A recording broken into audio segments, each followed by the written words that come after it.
Okay, so this particular graph shows a heart sound recorder of a 93-year-old male.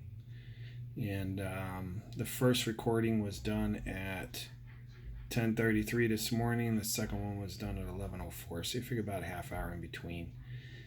He was given Cataplex B and cardiotrophin. The main thing I was looking at was the protein intake. Because if you look at the top graph here, you can see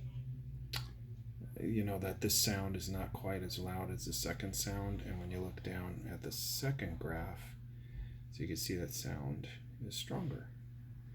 It's almost across the board, but you can definitely see it's better. And that's only in about 15-20 minutes after he took the supplements. So that's a 93-year-old guy, so you can definitely see changes there. And younger people see changes as well. So this isn't an age thing. This is all about how the body functions. So if you're interested in this, give us a call. Phone number 716-754-9039. Thanks. Bye.